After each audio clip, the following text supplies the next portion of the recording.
안녕하십니까, 신의 손 정훈입니다. 2022년 수능이 끝났습니다. 수능 준비를 위해서 고생하신 수험생 여러분 정말 수고하셨습니다.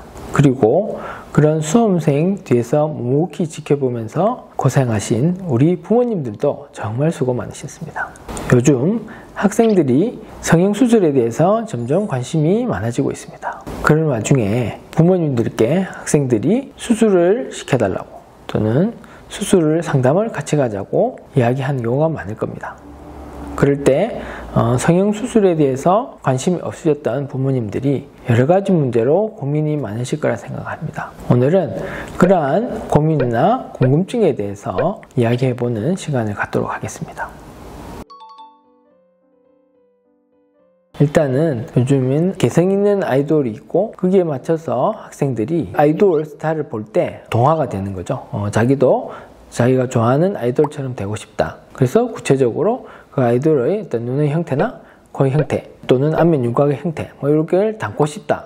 이게 성형수술에 대한 욕구를 유발한다고 볼 수 있고요. 그 다음에는 또 인스타나 SNS에 의해서 자기 자신과 비교해서 어떤 형태로 닮아가고 싶다는 욕구를 가지게 될 수 있겠죠. 그 다음에는 이제 제가 생각에는 사진 어플 같은 것도 좀 중요한 요소가 아닐까. 실제로 셀카를 찍었을 때 자동 보정이 돼서 정말 수술 후에 이런 보정 어플처럼 모양대로 나왔으면 좋겠다. 이런 생각을 하게 됩니다. 그래서 성형외과를 찾아오시는 경우가 많습니다.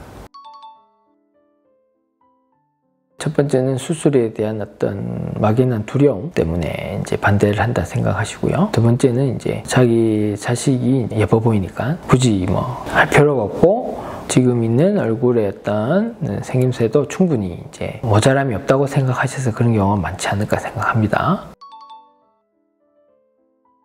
수술을 시키는 눈 수술의 경우 비교적 빠른 시기에도 크게 상관이 없는데요. 보통 트임을 비롯한 대부분의 눈 수술이 성인이 돼서도 크게 문제가 안 되기 때문에 중학생 시기 해도 문제없다고 생각하시면 됩니다.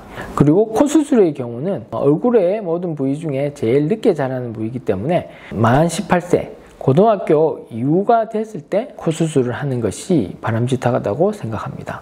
코가 자라고 있을 때 만약 수술을 하게 된다면 성장점이 닫히면서 수술 이후에 매부리가 생기거나 또는 휜 코가 되는 경우가 있기 때문에 그런 시기는 지나서 하시는 게 맞다고 생각하고요. 안면 윤곽 수술의 경우에는 너무 이른 시기에 수술하게 되면 이후에 부정교합이 생길 수도 있고 턱 관절에 이상이 생길 수도 있기 때문에 완전히 뼈 성장이 이루어진 다음에 고등학교 지나고 대학교 새내기 때 수술하시는 게 좋다고 생각합니다. 부모님들이 걱정하시는 부작용 중에는 특히나 이제 코 수술 후에 부작용을 걱정하는 경우가 많습니다. 주로 구축 현상, 그다음에 염증 현상, 그리고 반드시 재수술을 해야 되는지 이런 부분에 대해서 걱정들이 보통 많으신데요. 보통 이런 염증이나 구축은 수술 중에 이제 소독이나 요거의 어떤 부실로 인해서 생기는 경우도 있지만 실제로는 조금 드물고 수술 이후에 이제 낫는 과정에서 주변에 있는 균이 들어가서 뒤늦게 생기는 경우가 더 흔한데요. 이제 물이 닿는 시기라든지 그다음에 오염된 물질이 닿는 어떤 걸 주의만 하신다면 염증이 생기는 확률은 크게 크지 않습니다. 그리고 구축 현상은 이 염증 현상과 조금 연관이 있습니다. 발생 원인이 일단 염증에 의해서 생기는 경우가 많기 때문에 염증이 일단 생기지 않으면 구축은 잘 생기지 않는다고 생각하시면 되고요. 또 구축의 원인이 하나가 이제 혈종입니다. 피가 차는 현상이 피가 흡수가 되면서 어떤 구축 현상이 생길 수가 있는데요. 수술 당시에 피가 나지 않게 잘 조절하는 거 중요하고 그다음에 수술 이후에도 혹시나 얼굴을 너무 밑으로 장기간 숙이고 있는다든지 잘 때 어디를 부딪힌다든지 이런 현상을 피해 주시면 혈종이 생기는 걸 막을 수가 있습니다. 그래서 이러한 염증과 혈종 현상을 피하게 되면 구축은 거의 잘 생기지 않기 때문에 너무 많은 걱정은 안 하셔도 됩니다.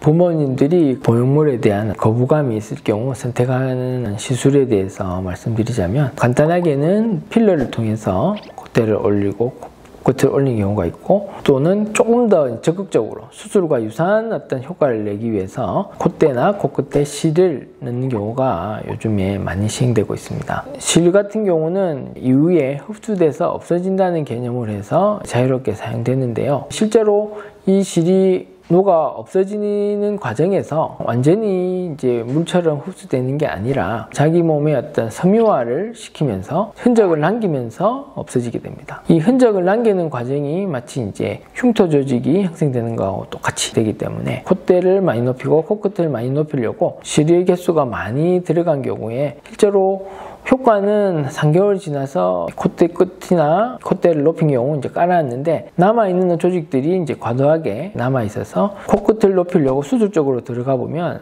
상당한 어떤 흉터 조직이 발견되는 경우가 종종 있습니다. 그래서 이제 부모님들이 잘 아시고 어떤 선택을 해주시기 바랍니다. 또 이제 고려하시는 사항이 이제 수술 비용이네요. 통상적으로 대부분 병원에서 이제 수험생들한테는 이제 할인 행사를 하고 있습니다. 이제 눈 수술에 있어서 이제 쌍꺼풀 같은 경우는 이제 60만 원 정도, 그다음에 앞트임 같은 경우는 30만 원 정도 생각하시면 되고요. 그다음에 코 수술 같은 경우 콧대만 수술하시는 경우는 한 100만 원 정도고요. 콧대 코끝을 같이 하시는 경우는 150만 원 정도 생각하시면 됩니다.